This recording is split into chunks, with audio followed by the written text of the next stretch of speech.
നമസ്കാരം. എല്ലാ സജ്ജനങ്ങൾക്കും സന്ധ്യാദീപത്തിലേക്ക് സ്വാഗതം.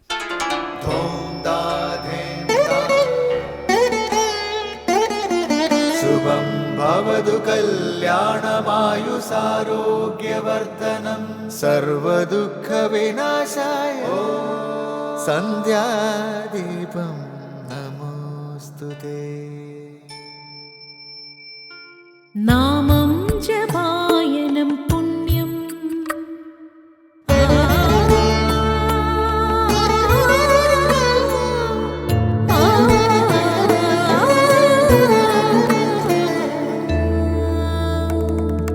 നാമം ജപായനം പുണ്യം നിരുപമദീപാങ്കുരം പോലെ സ്വരശ്രുതിലയവരമതുലം ദീവാങ്കണം മോക്ഷസംഗീതസാരം നീളും വഴിത്താരയിൽ ജീവതാരം മന്ത്രാലാപം മായാവിൻ നിൻ പ്രസാദം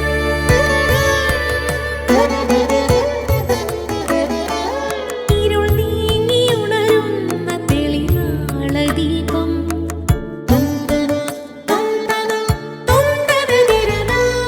ഇരുൾ നീങ്ങിയുണരുന്ന തെളിനാളദീപം പ്രണവാമൃതം ചൊരിയുന്ന ദീപം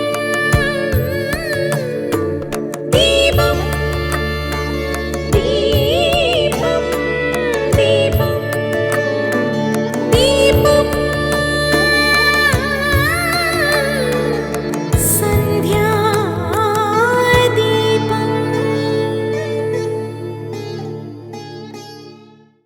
ഭർതൃഹരിയുടെ വൈരാഗ്യ ശതകത്തിലെ ഒരു ശ്ലോകത്തിൽ ജീവിതത്തിൻ്റെ നിസാരതയെക്കുറിച്ച് വിവരിക്കുന്നുണ്ട്. ഒരു വീട്ടിൽ ഒരിക്കൽ ധാരാളം ആളുകൾ വസിച്ചിരുന്നു. പിന്നീട് അവിടെ ഒരുവൻ മാത്രം അവശേഷിച്ചു. കുറച്ചു കാലം കൂടി കഴിഞ്ഞപ്പോൾ ആ മനുഷ്യനും അവിടെ നിന്ന് പോയി. ജീവിതം രാവും പകലും കൊഴിഞ്ഞു പോകുന്നത് പോലെയാണ്. അതായത് നമ്മുടെ ആയുസ് കുറഞ്ഞു വരുന്നു. പല കാര്യങ്ങളിലായി വ്യാവഹാരിക ലോകത്ത് മുഴുകിക്കഴിയുന്ന നാം ആയുസ് ക്ഷയിക്കുന്നത് അറിയുന്നതേയില്ല. മായയുടെ മോഹവലയത്തിൽ മയങ്ങിക്കിടക്കുകയാണ് നമ്മൾ. നമ്മളിൽ മിക്കവർക്കും യാതനകൾ കണ്ടിട്ടോ അനുഭവിച്ചിട്ടോ ശീലമില്ല. അതുകൊണ്ട് യാതനകൾ അനുഭവിക്കുന്നവരുടെ അടുത്തേക്ക് നാം ചെല്ലണം. അപ്പോഴേ കാലചക്രത്തിൻ്റെ സ്വഭാവം ഉൾക്കൊള്ളാൻ കഴിയൂ. കർമ്മനിയമങ്ങൾ എത്രമാത്രം നിർദ്ദയമാണെന്നും കഠിനമാണെന്നും മനസ്സിലാക്കാൻ കഴിയൂ. അങ്ങനെ അസഹനീയമാം വിധം കഷ്ടത അനുഭവിക്കുന്നവരെ കാണുമ്പോൾ ഈ ദുർവിധി എനിക്കും വരാവുന്നതാണ് എന്ന ബോധം വരും. തുടർന്ന് ശ്രീ കാവാലം ശ്രീകുമാർ പ്രശ്നോത്തര രത്നമാലിക ആലപിക്കുന്നത് കേൾക്കാം.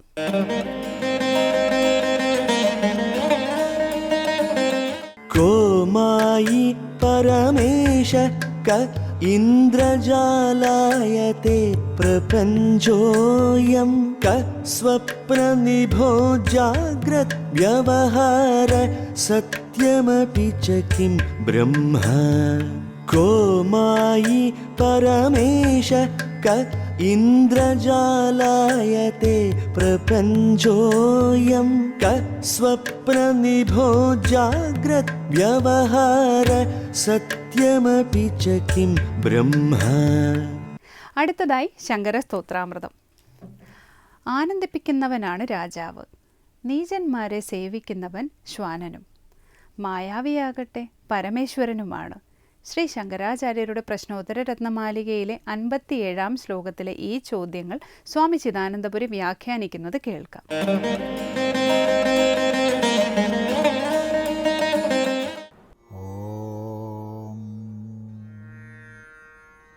ഗുരുർബ്രഹ്മാ ഗുരുർവിഷ്ണു ഗുരുർദേവോ മഹേശ്വരഃ ഗുരു സാക്ഷാത് പരം ബ്രഹ്മ തസ്മൈ ശ്രീ ഗുരവേ നമഃ.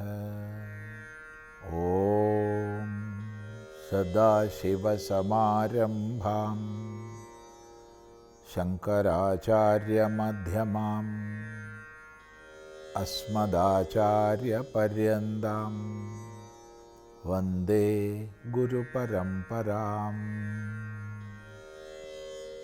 ശങ്കരാചാര്യ കൃതികളിൽ പ്രശ്നോത്തര രത്നമാലികയിൽ 57-ാമത്തെ ശ്ലോകമാണ് നമ്മൾ ശ്രദ്ധിക്കുന്നത്. അവസാനം സുഖം എന്താണെന്ന ചോദ്യത്തിന് തുഷ്ടിയാണ് സുഖം എന്ന് പറഞ്ഞു. തുടർന്ന് കോ രാജ, ആരാണ് രാജാവ്? ആരാണ് രാജാവ്? സാമാന്യമായിട്ട് ഭരണാധികാരി എന്ന് പറയും. വിശേഷമായി ചിന്തിക്കുമ്പോൾ രാജ് ദീപ്തൗ എന്ന ധാതുവിൽ നിന്നാണ് രാജശബ്ദം ഉണ്ടാകുന്നത്. രാജൻ, രാജാ തുടങ്ങിയ ശബ്ദങ്ങളൊക്കെ. ശോഭിക്കുന്നവൻ എന്നർത്ഥം, പ്രകാശിക്കുന്നവൻ. സ്വയം പ്രകാശിക്കുന്നവൻ, ശക്തിയാൽ പ്രകാശിക്കുന്നവൻ രാജ്യത്തെ പരിപാലിക്കുന്നു, പ്രകാശിപ്പിക്കുന്നു. അയാളാണ് രാജാവ്. എന്നാൽ ഇവിടെ പറയുകയാണ് രഞ്ജനകൃത്. കോ രാജ രഞ്ജനകൃത്. രഞ്ജിപ്പിക്കുന്നവൻ, ആനന്ദിപ്പിക്കുന്നവനാണ് രാജാവ്. സുഖിപ്പിക്കുന്നവനാണ് രാജാവ്. ഇപ്പം ശോഭിക്കുന്നവൻ എന്ന അർത്ഥത്തിൽ നിന്ന് അല്പം മാറി രഞ്ജനകൃത്, രഞ്ജിപ്പിക്കുന്നവൻ, ആനന്ദിപ്പിക്കുന്നവൻ എന്ന് വന്നു. അപ്പോൾ പ്രജകളെ മുഴുവൻ സന്തോഷിപ്പിക്കുന്നവനാരോ അവനാണ് രാജാവ്. അവനേ രാജാവ് ആകൂ. ചെങ്കോലും കിരീടവും കൊണ്ട്,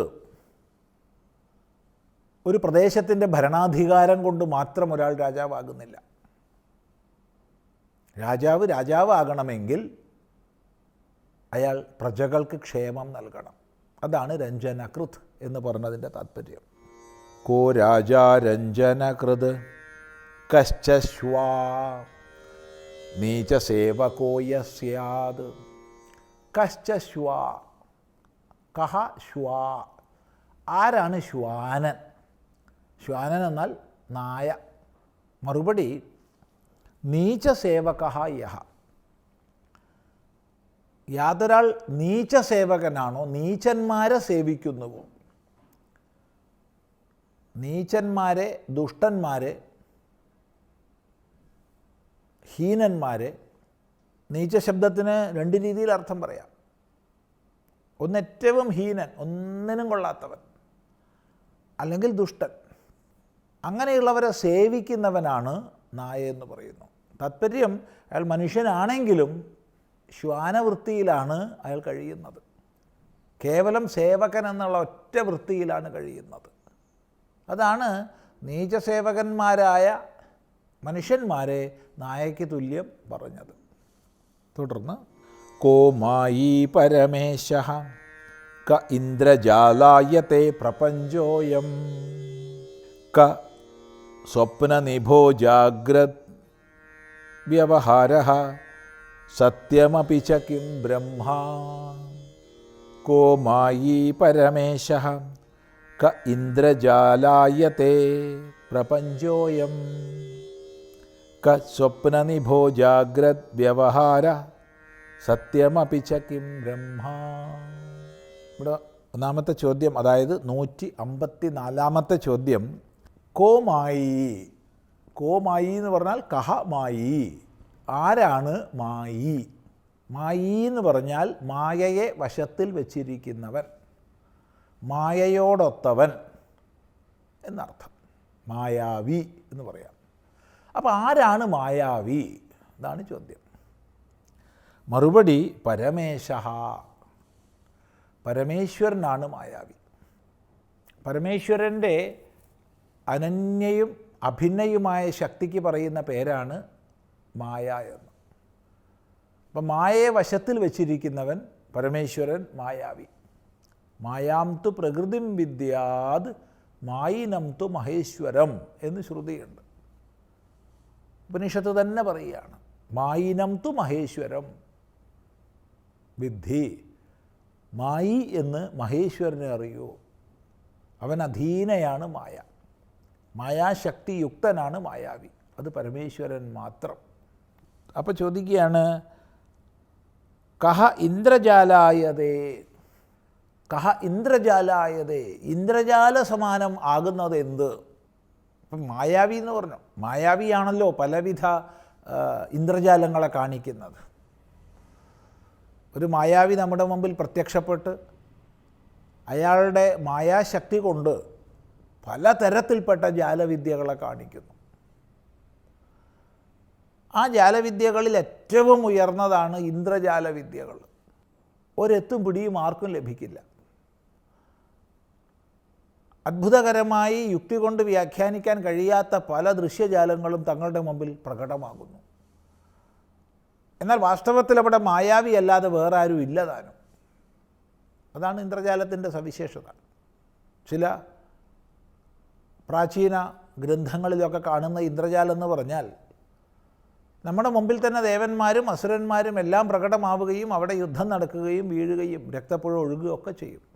ഒരു നിമിഷം കഴിയുമ്പം കാണാം മായാവി മാത്രമായി തീരുന്നത്. അപ്പം അത്രയും വലിയ ദൃശ്യപ്രപഞ്ചത്തെ മായാവി ഉണ്ടാക്കിയതാണ്. അപ്പോൾ ആ നിലയ്ക്ക് ഇവിടെ ചോദിക്കുകയാണ്, എന്താണ് ഈ മായാവിയാൽ ചെയ്യപ്പെടുന്ന ഇന്ദ്രജാലം? ഇന്ദ്രജാലമായി തീരുന്നത് എന്ത്? ഈ മായാവിയുടെ പരമേശ്വരൻ്റെ മറുപടി പ്രപഞ്ചോയം. ഈ പ്രപഞ്ചം ഇന്ദ്രജാലമാണ്. ഈശ്വരൻ്റെ ഇന്ദ്രജാലമാണ് ഈ പ്രപഞ്ചം. ഇത് കേവലം മായാകൽപ്പിതമാണ്. ഇതിനാദ്യന്തങ്ങളില്ല, ഇതിന് പാരമാർത്ഥികതയില്ല. മായാവി മായാപ്രകടനം ചെയ്യുന്ന സമയത്ത് ഉള്ളതായി നമ്മൾ അനുഭവിക്കുന്നത് പോലെ ഈശ്വരൻ്റെ മായയിൽ ഇതുള്ളതായി നമുക്ക് ഭാസിക്കുകയാണ്. അതാണ് അയം പ്രപഞ്ച, ഈ പ്രപഞ്ചം കേവലം ഇന്ദ്രജാലമാണ് എന്ന് പറയുന്നത്. സൂക്ഷ്മമായി വിചാരം ചെയ്യുക. തുടർന്ന് നമുക്ക് അടുത്ത പ്രാവശ്യം ശ്രദ്ധിക്കാം.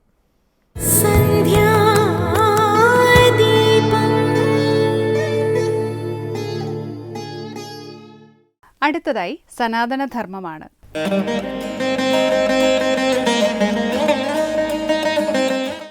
ഓം വൃതീശ്വരിയെ നമഃ. എല്ലാ സജ്ജനങ്ങൾക്കും എൻ്റെ സാദര പ്രണാമം. നമുക്കറിയാം, ഈ ലോകത്തെ നോക്കിയാൽ അതൊരു അത്ഭുത പ്രതിഭാസമാണ്. മനുഷ്യൻ ജനിക്കുന്നു, തെറ്റും ശരിയും നോക്കാതെ പ്രവർത്തിച്ച് എല്ലാ ദുഃഖങ്ങളും അനുഭവിച്ച് ഒടുവിൽ നിരാശയും മാത്രമായിട്ട് മറഞ്ഞു പോകുന്നതായിട്ടാണ് നമുക്ക് കാണുന്നത്. ഭൂരിഭാഗം പേരുടെയും ജീവിതത്തെ നോക്കിയാൽ അങ്ങനെ തന്നെയായിരിക്കും നമ്മൾ കണ്ടിട്ടുള്ളത്. വളരെ അപൂർവം മാത്രമാണ് അതിൽ നിന്ന് വ്യത്യസ്തമായിട്ടുള്ളത്. പക്ഷേ നമ്മളൊരു കാര്യം തിരിച്ചറിയാൻ സാധിക്കണം, നിത്യസത്യത്തിനു വേണ്ടി സർവ്വതും ഉപേക്ഷിച്ച യോഗിവര്യന്മാരുടെ ഒരു നാടാണ് ഭാരതം എന്ന് പറഞ്ഞാൽ. ആ മഹത്വം നമ്മൾ പലപ്പോഴും തിരിച്ചറിയുന്നില്ല എന്നുള്ളതാണ് വാസ്തവം. അതുകൊണ്ടാണ് നമ്മുടെ നോട്ടം, നമ്മുടെ കണ്ണ് എപ്പോഴും പാശ്ചാത്യ ലോകത്തേക്കായിട്ടിരിക്കുന്നത്. എന്നാൽ അവരാകട്ടെ, ഈ പാശ്ചാത്യ ലോകത്തുള്ള ആളുകളാകട്ടെ, ആധ്യാത്മികതയുടെ മഹത്വം എന്താണെന്ന് തിരിച്ചറിഞ്ഞിട്ട്, അല്ലെങ്കിൽ അത് അറിയാനുള്ള ആകാംക്ഷ കൊണ്ട് ഇവിടേക്ക് വരുന്നു. ഇതൊരു വളരെ വിചിത്രമായിട്ടുള്ള കാര്യമാണ്. ഋഷിമാരുടെ നാട്ടിൽ നമ്മൾ പടിഞ്ഞാറേക്ക് നോക്കുന്നു, അവരാകട്ടെ ആത്മീയതയുടെ വലുപ്പം തിരിച്ചറിഞ്ഞുകൊണ്ട് ഇവിടേക്ക് വരാനും അറിയാനും ഗുരുക്കന്മാരെ കാണാനും ആചാര്യന്മാരെ കാണാനും നമ്മുടെ മഹത്തായ പാരമ്പര്യത്തെക്കുറിച്ചും ശാസ്ത്രത്തെക്കുറിച്ചും മനസ്സിലാക്കാനും പഠിക്കാനും അത് ഉൾക്കൊള്ളാനും എല്ലാം തയ്യാറാകുന്ന ഒരു സമൂഹത്തെയും നമുക്ക് കാണാൻ സാധിക്കും. അപ്പോൾ നമ്മൾ എന്താണ് തിരിച്ചറിയേണ്ടത് എന്നുള്ളത് ഇവിടെ പ്രധാനപ്പെട്ടൊരു കാര്യമാണ്. ചെയ്യുന്ന കർമ്മങ്ങൾ ശുദ്ധമായി ചെയ്യാൻ നമുക്ക് സാധിക്കണം. ആ കർമ്മങ്ങളുടെ പരിശുദ്ധിയാണ് നമ്മളെ ജീവിതത്തിന് മുന്നോട്ട് നയിക്കുന്നത്, അല്ലെങ്കിൽ പിന്നീടും നയിക്കുന്നത് എന്ന് നമുക്ക് തിരിച്ചറിയാൻ സാധിക്കണം. ഉദാഹരണത്തിൻ്റെ വരികളിൽ പറഞ്ഞാൽ, നമ്മയൊക്കെയും ബന്ധിച്ച സാധനം കർമ്മമെന്നറിയേണ്ട മുമ്പിനാൽ എന്ന് പറയും. അതായത് ആ കർമ്മത്തെക്കുറിച്ച് തിരിച്ചറിഞ്ഞുകൊണ്ട് കർമ്മത്തിൻ്റെ ശുദ്ധിക്കായിട്ട് നമ്മൾ ശ്രമിക്കേണ്ടത് വളരെ അത്യാവശ്യമാണ്. എന്തുകൊണ്ടാണ് ഇങ്ങനെ പറയുന്നതെന്ന് വെച്ചാൽ, പലരും, ഭൂരിഭാഗം ആളുകളും ഒരു നിവൃത്തിയുമില്ലാത്തൊരവസ്ഥ വരുമ്പോൾ, അതായത് ഇനി ഒരു രക്ഷയുമില്ല, തൻ്റെ കഴിവുകളെല്ലാം കഴിഞ്ഞു പോയി എന്ന രീതിയിൽ വരുമ്പോഴാണ് ഇനി ഈശ്വരനെ വിളിക്കാം എന്ന് ചിന്തിക്കുന്നൊരു സാഹചര്യം നമുക്ക് കാണാൻ സാധിക്കുന്നത്.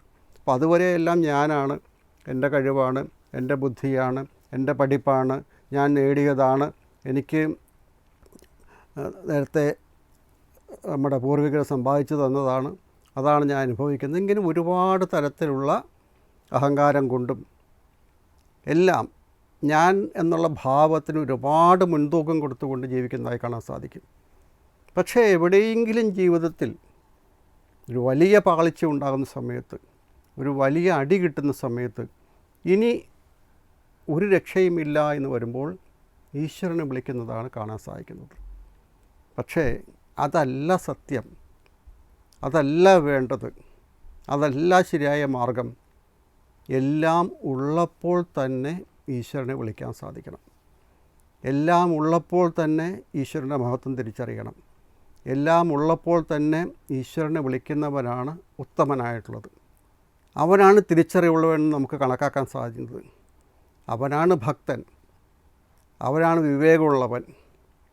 അപ്പം അതുകൊണ്ട് ആ ഒരു തിരിച്ചറിവ് എപ്പോഴും ജീവിതത്തിൽ ഈ തിരിച്ചറിവ് നമുക്ക് ആവശ്യമാണ്. നമ്മളൊരു നദി നീന്തി കടക്കുന്ന സമയത്ത് നമ്മുടെ അരയിൽ കുറേ വെള്ളി നാണയങ്ങൾ അല്ലെങ്കിൽ സ്വർണ്ണ നാണയങ്ങൾ തോട്ടെ അത് കെട്ടിവെച്ച് കഴിഞ്ഞാൽ നമ്മുടെ മുന്നോട്ടുള്ള പ്രയാണത്തിന് അത് ദോഷകരമാണ്.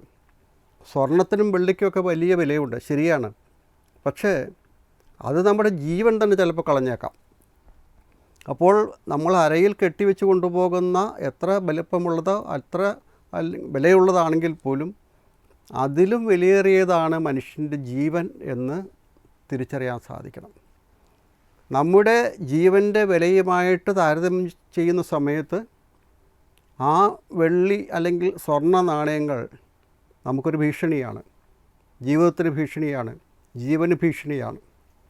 അപ്പം അതുകൊണ്ട് കാണുന്നതിനെയെല്ലാം നമ്മൾ നേടണമെന്ന് കരുതിയാൽ തീർച്ചയായിട്ടും അത് നമ്മളെ അപകടത്തിൽ കൊണ്ടുപോയി മാത്രമേ എത്തിക്കുകയുള്ളൂ. അതുകൊണ്ട് അമ്മ പറയാറുണ്ട്, ജീവിതത്തിൻ്റെ പൂർണ്ണതയ്ക്ക് ആധ്യാത്മികത ഉൾക്കൊള്ളണം എന്ന് പറയും. അതായത് ജീവിതം ദുഃഖമാണെന്ന് പറഞ്ഞ് കരയാനുള്ളതല്ല,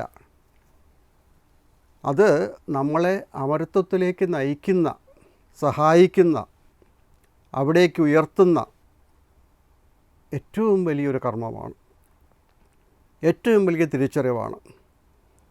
അപ്പോൾ ആ ആധ്യാത്മികത ഉൾക്കൊള്ളുന്നത് പറഞ്ഞാൽ അതിലൊരു നാണക്കേടോ അല്ലെങ്കിൽ അതൊരു കുറവോ അല്ലെങ്കിൽ നമ്മൾ അതിൽ എന്തോ ഒരു അപകടമോ കാണേണ്ട ആവശ്യമില്ല. അവിടെ നാം ആ ഈശ്വരനുമായിട്ടുള്ളൊരു ബന്ധം നമുക്ക് സ്ഥാപിക്കാൻ നമുക്ക് സാധിക്കണം.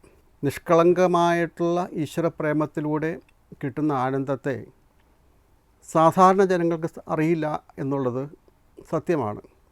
പക്ഷേ ആ ആനന്ദത്തെ നമുക്ക് തിരിച്ചറിയാൻ സാധിക്കുന്നത് മഹാപുരുഷന്മാർ, യോഗികൾ, അവരെല്ലാം ഈ ആനന്ദത്തിൽ ജീവിക്കുന്നു എന്ന് തിരിച്ചറിയുമ്പോഴാണ്. അപ്പോൾ ഈശ്വരനുമായിട്ടുള്ള ബന്ധമാണ് ശരിയായ ബന്ധം, അതാണ് എപ്പോഴും ഉള്ള ബന്ധം, അതാണ് നിത്യമായിട്ടുള്ളത്, സത്യമായിട്ടുള്ളതും അതാണ്. മറ്റ് ബന്ധങ്ങളുടെ എല്ലാം കഥ നമുക്ക് നമ്മുടെ ജീവിതത്തിൽ നമുക്ക് കാണാൻ സാധിക്കും. അപ്പോൾ എന്താണ് യഥാർത്ഥ ജീവിതമെന്നും എന്താണ് യഥാർത്ഥ സ്നേഹമെന്നും ആ ഈശ്വരനോടുള്ള സ്നേഹം നമ്മളെ പഠിപ്പിച്ചു തരും. അതുകൊണ്ടാണ് പറയുന്നത്, യഥാർത്ഥ സുഹൃത്ത് ഈശ്വരനാണ്, യഥാർത്ഥ ബന്ധു ഈശ്വരനാണ്. ആ ഈശ്വരനോടുള്ള വിളി എത്രത്തോളം ആത്മാർത്ഥമാണ്, എത്രത്തോളം നമ്മുടെ ഉള്ളിൽ അത് തട്ടിയിട്ടാണ് നമ്മൾ വിളിക്കുന്നത് എന്നുള്ളത് അനുസരിച്ചിരിക്കും ഈശ്വരനുമായിട്ടുള്ള ബന്ധം നമുക്ക് സ്ഥാപിച്ചെടുക്കാൻ സാധിക്കുന്നത്. ആ ബന്ധം, അതായത് പൂർണ്ണതയുള്ളൊരു ബന്ധം, സത്യമായൊരു ബന്ധം, നിത്യമായൊരു ബന്ധം, നമുക്ക് ആനന്ദം തരുന്നൊരു ബന്ധം, ആ ബന്ധം നിലനിർത്താൻ അല്ലെങ്കിൽ ആ ബന്ധം നേടിയെടുക്കാൻ അല്ലെങ്കിൽ ആ ബന്ധത്തിൽ ആനന്ദിക്കാൻ നമുക്കും കൂടി സാധിക്കണമെന്നുണ്ടെങ്കിൽ തീർച്ചയായിട്ടും ആ മാർഗത്തിലൂടെ നമുക്ക് മുന്നോട്ട് പോകണം എന്നാണ് അമ്മയെല്ലാം നമ്മളെ പഠിപ്പിക്കുന്നത്. അതിന് ശ്രമിക്കുന്നത് എപ്പോഴും നമുക്ക് ഗുണകരമായി തീരുകയുള്ളൂ എന്ന് മാത്രം ഈ സമയത്ത് ഓർമ്മിപ്പിക്കുന്നു. ഓം അമൃതേശ്വരി നമഃ.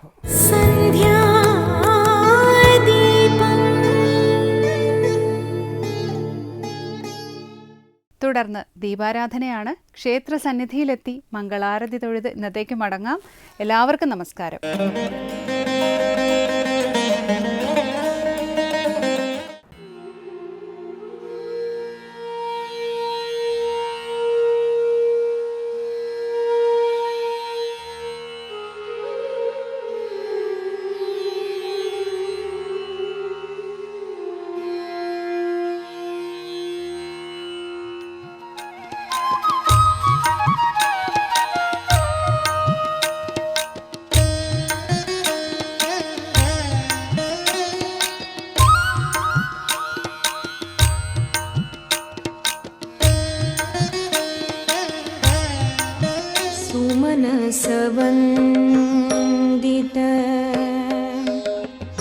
सुन्दरी माधवी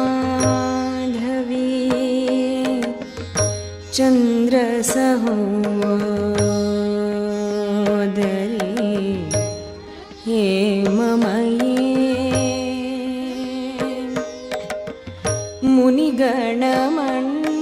मुनिगणमण्डिता मोक्षप्रदायिनी मञ्जुलभाषिणी वेदनुदे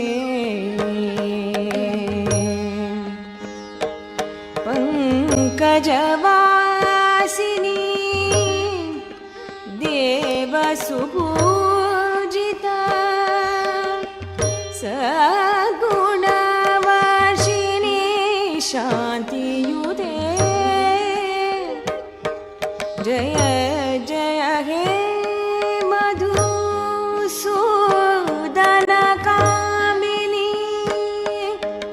जय जय हे मधुसूदनकामिनी